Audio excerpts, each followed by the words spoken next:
क्या कोई ऐसा ड्रामा है जिसको देखते बोर भी ना हो और अंग्रेजी भी कमाल हो जाए? अंग्रेजी बिल्कुल कमाल की जा सकती है और ऐसे ड्रामे बहुत सारे मौजूद हैं। आज मैं आपके लिए कंफर्टेबल तरीन और आपके करीब तरीन वाला ड्रामा मैं प्ले करूँ। ये फ़नी ड्रामा है, माइंड योर लैंग्वेज। ये क्यों है? क्योंकि इसमें लाहौर का अली नदीम है, इंडिया का रंजीत है और शिमला की वो एक और खातून है इंडिया की। तो आपकी अपनी लैंग्वेज के लोग यानी स्टूडेंट्स की शक्ल में वहाँ है। एक क्लासरूम का ये एनवायरनमेंट है। आप समझ लें कि आपको एक ऑलरेडी क्लास हो रही है अंग्रेजी की फ़नी अंदाज में और उसमें आप उनमें साथ जाके बैठ जाएंगे। तो ये आप खुद भी देखिएगा। वैसे मेरी ये ट्रेनिंग जो सीरीज़ है इसको आप स्टार्ट कीजिए। माइंड योर लैंग्वेज की हम सीरीज़ स्टार्ट करें, इसको आप देखिए। ये पहली वीडियो है। इसकी तरतीब से वीडियोस जो आगे स्टेप बाय स्टेप आएंगी वो यहाँ पर प्ले लिस्ट में दे दूँगा और आगे वीडियो में भी मैं लिंक दे दूँगा हर वीडियो का। तो चलें स्टार्ट करते हैं माइंड योर लैंग्वेज की पहली एपिसोड, मेरा पहला lesson. This is Ali Nadeem.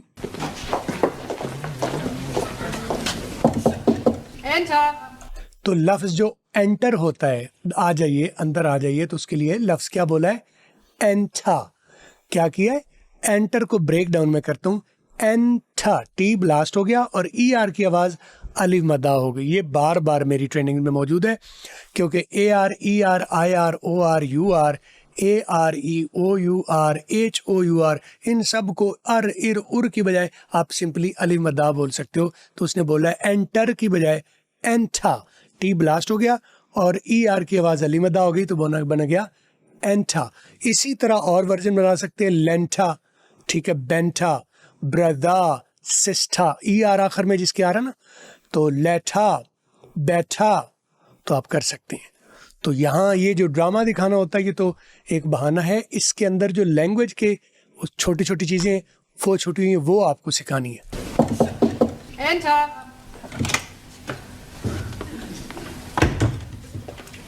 Squeeze me please lady। अच्छा, फनी इसलिए है कि उसने बोला है squeeze me please lady. Squeeze me उसने कहीं गलत सुन लिया, कहीं सुन लिया और उसको अडॉप्ट गलत कर लिया। इसी तरह आपके साथ भी होता है कि आप कहीं से कुछ सही वाला सुनते हैं लेकिन आप उसको अपना वर्जन क्रिएट कर लेते हैं। तो स्क्वीज में उसने बोला है। स्क्वीज तो होता है किसी चीज़ को निचोड़ना, जैसे नींबू निचोड़ना होता है ना, उसको स्क्वीज कहेंगे। ये भी आपको एक नया, यानी जो सही वाला वो तो देखना ही है, जो रॉन्ग वर्जन से भी आप सीखेंगे। स्क्वीज का मतलब होता है निचोड़ना, लेकिन वो कहना चाह रहा है एक्सक्यूज मी लेडी। उसने सुना है एक्सक्यूज मी लेकिन उसने अपना वर्जन तैयार कर लिया है स्क्वीज मी। तो आपने इसको ठीक कर लेना है, एक्सक्यूज मी लेडी। खातून, मैं माजरत चाहता हूँ, आपसे बात करना चाहता हूँ। क्या बात करना चाहता हूँ? Squeeze me please lady। Yes, what is it? Yes, what is it? हाँ जी, क्या काम है? What is it? किस लिए, क्या किस लिए मुखातिब कर रहे हो?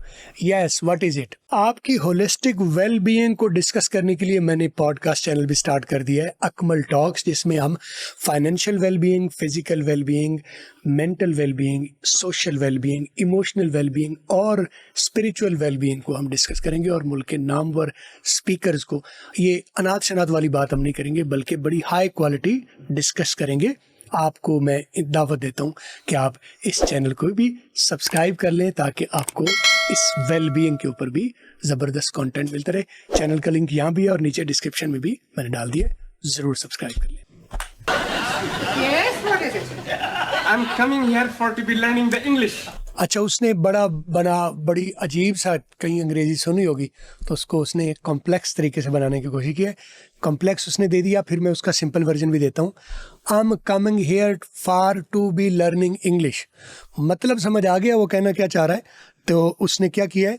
आई कम हेयर, यानी आई कम हेयर, मैं आया हूँ या आता हूँ, या I came here to learn English. सादा क्या है? I came here to learn English. I came here, मैं आया हूँ, टू लर्न इंग्लिश, अंग्रेजी सीखने के लिए। तो उसने उसका कम्प्लेक्स वाला कर दिया, वो टेंस भी लगा दिया जो यहाँ लगना ज़रूरी शायद नहीं है, लेकिन वो जो बंदा नया नया होता है ना तो वो बड़ी औखे वाली अंग्रेज़ी छोड़ता है ताकि लोग मुतासर हों। तो उसने कहा है आई एम कमिंग हियर, ये प्रेजेंट कंटिन्यूस टेंस है। यहाँ लगाने की ज़रूरत क्या है? Present indefinite tense, I came here, मैं यहाँ आया टू लर्न इंग्लिश, ये करेक्ट वाला है। उसने क्या कहा है? आई एम कमिंग हियर, मैं यहाँ आ रहा हूँ, टू बी लर्निंग इंग्लिश, अंग्रेज़ी सीखने के लिए, गलत वाला है। I am coming here for to be learning English, मतलब क्या है? I come here to learn English या I came here to learn English. मैं यहाँ अंग्रेजी सीखने के लिए आया हूँ। Yes, what is it? I'm coming here for to be learning the English. You're early. You are early, तुम अर्ली आ गए हो। Learning the English. You're early. Oh no, I'm Ali. Oh no I am Ali. वो समझता है मेरा नाम बोल रही है गलत। मेरा नाम तो अली है, वो अली क्यों बोल रही है? मेरा नाम अली नहीं है, मेरा नाम अली है। उसने अली जो बोला वो नाम के लिए नहीं बोला, उसने बोला है यू आर अर्ली। अर्ली कहते हैं पहले आ गए हो, यानी अभी हमारा स्कूल स्टार्ट ही नहीं हुआ, अभी टीचर आए ही नहीं है, तो आप पहले आ गए हो। You are early. उस वो समझे मेरा नाम गलत बोला है। Oh no I am Ali, You're early. Oh no, I'm Ali. यानी वो करिए तुम अर्ली आ गए हो, और वो कहता है नहीं मैं अर्ली नहीं हूँ, यानी मेरा नाम अर्ली नहीं है, मेरा नाम अली है। I beg your pardon. अच्छा, उसको समझ नहीं आई खातून को क्या कह रहा है, तो खातून करिए आई बेग योर पार्डन। देखिए ज़बरदस्त अंग्रेजी सीखने को मिलती है। आई बेग योर पार्डन कब बोलते हैं? जब आपको किसी की बात समझ ना आए तो आप कहते हैं excuse me, I beg your pardon या आई एम सॉरी। जब किसी की बात समझ ना आए आप उसे कहते क्या कहा आपने? हम कहते हैं ना किसी बंदे की बात समझ ना आए तो आप कहते हैं क्या कहा आपने, तो आप क्या कहेंगे? I am sorry, excuse me या I beg your pardon. My name is Ali. Ali Nadeem. I'm coming here for to be learning the English. My name is Ali Nadeem. मेरा नाम अली है, Ali Nadeem. I am coming here for to be learning English. और मैं यहाँ आया हूँ अंग्रेजी सीखने के लिए। करेक्ट क्या है? आई केम हेयर, मैं यहाँ आया। सेकेंड टेंस, प्रेज past indefinite. I came here, मैं यहाँ आया टू लर्न इंग्लिश, अंग्रेजी सीखने के लिए। टू का मतलब यहाँ पर के लिए। Ali Nadeem. I'm coming here for to be learning the English. Ah, yes. You wish to join our new class. Yes yes, you wish to join. You wish तुम्हारी ख्वाहिश है, टू ज्वाइन कि आप हमारे साथ ज्वाइन कर लो। आर न्यू, Ah, yes. You wish to join our new class, English. आज you wish to join our new class. देखिए आवर नहीं बोला, you wish to join our new class. अब आ पर गौर कीजिएगा, आवर नहीं आ। Yes, you wish to join our new class, our new class, English as a foreign language. English as a foreign language. Oh yes, you wish to join our new class, English as a foreign language. अंग्रेजी एक बैरूनी जुबान के तौर पर, यानी ये UK में बना है कि में जो लोग जाते हैं जो बाहर के, उनके लिए वो बैरूनी ही जुबान है। Class, English as a foreign language. Yes, please. Yes please, जी जरूर। And I'm hoping to be enrolled. And I'm hopping to be unrolled. उसने, मैंने कहा गलत बोलते हैं, फिर उसको टीचर वाला जो नेक्स्ट मुखातिब होता है वो करेक्ट करके बोलता है, तो ये डबल वर्जन आपको मिलेगा बेहतरीन सीखने को। I am hopping to be unrolled. अच्छा, हॉप होता है फुदकना, कोई परिंदा फुदक रहा हो, उड़ रहा हो ऐसे, तो उसको हॉप कहते हैं। तो I am hopping to be unrolled. Unrolled तो होता है वो अपोजिट है, असल में वो कहना चाह रहा है एनरोल, मैं दाखिला लेना चाहता हूँ। अनरोल खारजा होगा, तो वो गलत बोल रहा है, तो करेक्ट वाला भी साथ साथ वो बताएगी। Please. And I'm hoping to be enrolled. इसलिए वो फनी हो गया ना कि वो बोलना कुछ और था, बोल उलट गया। Hoping to be unrolled. Like it say in your syllabus. Like it says in your syllabus. Syllabus होता है सिली बस। सिली कहते हैं बेवकूफ़ को, SILLY, सिली, सिलेबस। लेकिन लफ्ज़ ये सिलेबस है नहीं, सिलेबस। जैसे ये तुम्हारे सिलेबस में लिखा हुआ है, मैं वो क्लास लेना चाहता हूँ जैसे तुम्हारे सिलेबस में लिखा हुआ है, लेकिन वो सिलेबस है लफ्ज़ क्या गलत बोल रहा है? सिलेबस। हम भी आमतौर पर गलत ही बोल देंगे, Like it say in your syllabus. Syllabus. You mean hoping to be enrolled. That is उसने फिर देखो करेक्ट कर दिया। यू मीन, तुम्हारे कहने का मतलब ये है hoping to be enrolled. Hoping का मतलब है तुम उम्मीद रख रहे हो, टू बी एनरोल्ड कि तुम्हारा दाखिला हो जाए। तुम कहना ये चाह रहे हो कि तुम दाखिला लेने की उम्मीद रखते हो। To be enrolled. that is what I said.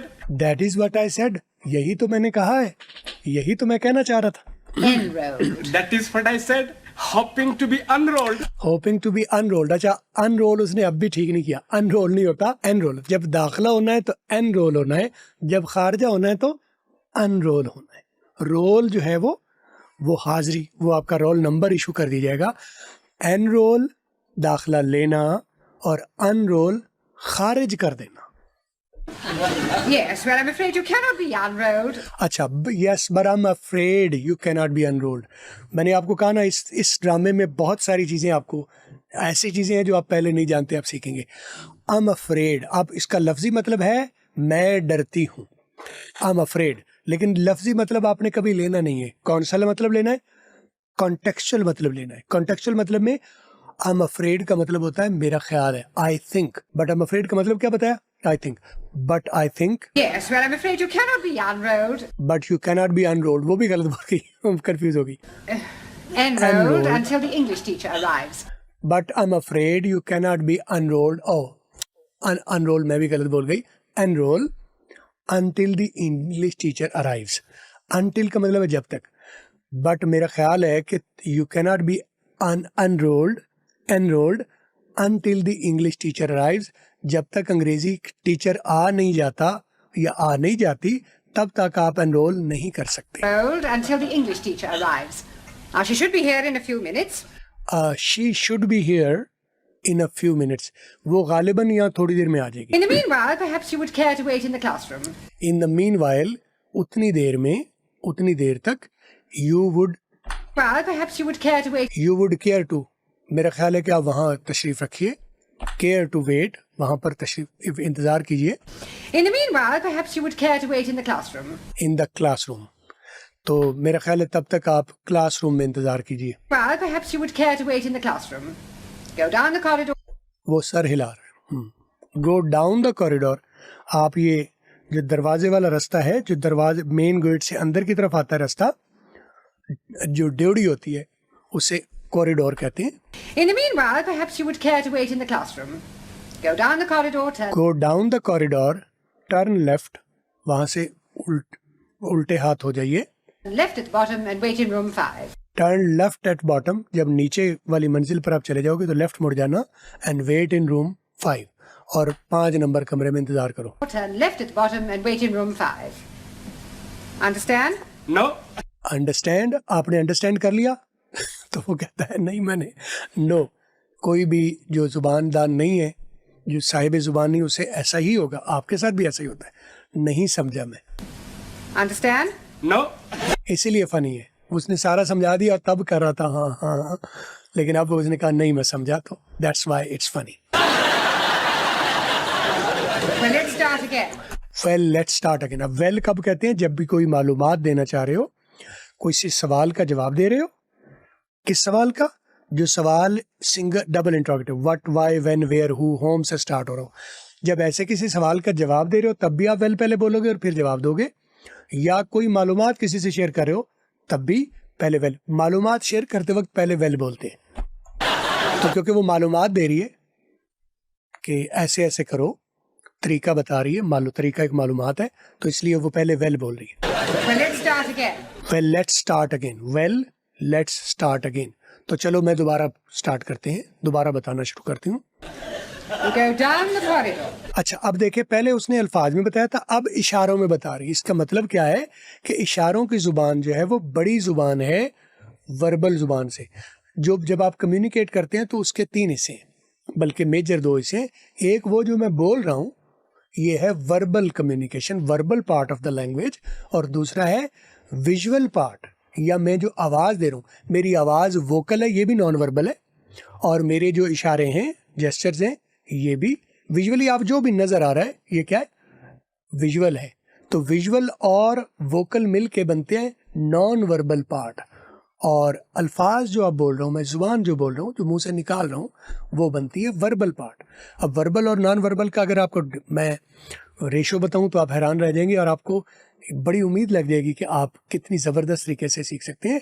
Verbal सिर्फ ओनली 7%, 100 में से 7% किरदार जो वर्बल लैंग्वेज करती है, बाकी 93% जो इशारे हैं, जो विजुअली नज़र आ रहा है, और आवाज़ें जो हैं वो कम्युनिकेट करने में हेल्प करती हैं। तो अंग्रेज़ी ज़ुबान भी आप अगर आपके लिए अजनबी है, टोटली भी अजनबी है, तो वो टोटली ओनली 7% अजनबी है। 93% इशारे, जेस्चर्स, आवाज़ें वो तकरीबन वो बिल्कुल सेम है, पूरी दुनिया की सेम है, ठीक है। यानी इशारों की कोई ज़ुबान नहीं होती, वो उनकी अपनी यूनिवर्सल ज़ुबान है, पूरी दुनिया में एक ही इशारे हैं। तो देखिए वो वर्बल कम्युनिकेशन में समझा रही थी तो उसे मुश्किल आई थी, अब वो इशारों की ज़ुबान में समझा रही। क्या You go down the देखिए ना वो इशारा किया, you go down the corridor, corridor में जाओ। corridor. Down corridor. वो कॉरिडोर बोल रही है, वो कैरिडोर बोल रहा है, गलत बोल रहा Good. है। Good, Turn left. Turn left. Turn left, वहां से लेफ्ट ले लूं Good. Turn left. Turn left. तो वो इशारा अली खुद कर रहा है, टर्न लेफ्ट, मैं लेफ्ट हो जाऊं, ये मेरा लेफ्ट रहता है, टर्न लेफ्ट, मैं वहां से लेफ्ट हो जाऊं, Right. Right. Confusing me. But you are confusing me, left, मुझे लेफ्ट भी बोल रही हो, राइट भी बोल रही हो, मुझे कंफ्यूज आपने खुद ही कर दिया। Confusing me. Left or right? Left और राइट, मैं लेफ्ट जाऊं या राइट जाऊं? It's left. लेफ्ट, अच्छा वो खुद ही कंफ्यूज तो कर गई, उसने कहा था लेफ्ट हो जाना, फिर उसने कहा राइट हो जाना, वो राइट होता है, ठीक है समझ आ गई, इस कंफर्मेशन के लिए उसने कहा था। तो राइट कंफर्मेशन के लिए भी होता है, राइट समत भी होती है, लेफ्ट और राइट, ये लेफ्ट है मेरा, ये राइट है मेरा, ये अप है या टॉप है, और ये लोअर या बॉटम है, और ये मेरा बैक है, front back, left right, top bottom या अप एंड डाउन, और front, right, front back. It's left. Left, वो कह रही है मैं लेफ्ट कह रही हूँ, मेरे हाथ से इशारे से समझो। It's left. लेफ्ट, देखे ना, लेफ्ट हाथ का इशारा किया है। Look, you just go. Look देखो, यू जस्ट गो, फिर बता दी, लुक देखो, you just go down the corridor, Left. Look, you just go down the corridor, turn left, and turn left wait in room 5. And wait in room 5। Room. Room, वो room का इशारा भी कर दिया, जैसे ये रूम है, room 5। Room 5. Room 5. Five. Now I'm understanding you. Now I am understanding you, नहीं, now I understand you, now understanding you गलत है, now I understand you, now अब आई अंडरस्टैंड यू, अब मैं आपकी बात समझ सकता हूँ, मुझे आपकी बात समझ आ गई है। Now I'm understanding you. Room 5. Room 5, Yes. Jolly yes. good. Thank you. अच्छा, वेरी गुड आम तो कहा जाता है, उसने आपको एक नया वर्जन दिया, जेली गुड। आम तो होते हैं वेरी गुड, ठीक हो गया, जबरदस्त हो गया, वेरी गुड, वेरी नाइस। उसने क्या कहा? Jelly good. तो आपको एक नया वर्जन ऐड हो गया, very good, very nice, very well या जेली गुड। कोई भी चीज आपका अच्छा, बहुत अच्छा हो गया। Yes. Jolly good. Thank you. तो ये सीन पहला हो गया। इसी तरह एक एक सीन, एक एक गुफ्तगू उसमें हो रही है, मैं आपको एलेबोरेट करता जाऊंगा और आप इंशाल्लाह ज़बरदस्त तरीके से अंग्रेज़ी सीखते जाएंगे। और ये मैं काफ़ी सारी इसकी वीडियोस बनाऊंगा और ये वीडियोस का यहाँ पर लिंक तरतीब से है, वहाँ पर आप 1 by 1 आप देखते आइए, अंग्रेज़ी आपकी अच्छी होने वाली है। आप अंग्रेज़ी वाला सब्सक्राइब ज़रूर कर लीजिए, फॉलो ज़रूर कर लीजिए और कमेंट्स में मुझे अपने सवालात लिखिए, अपने एतराज़ात लिखिए, सब कुछ लिखिए, मैं सारे खुद ही रीड करता हूँ और आपको सारा जवाब दूंगा। राब्ते के लिए 030269242446 व्हाट्सएप कीजिए और मेरी क्लासेस भी हो रही हैं और वीडियो कोर्स भी ले सकते हैं। देखते रहिए, सीखते रहिए, आगे बढ़ते रहिए।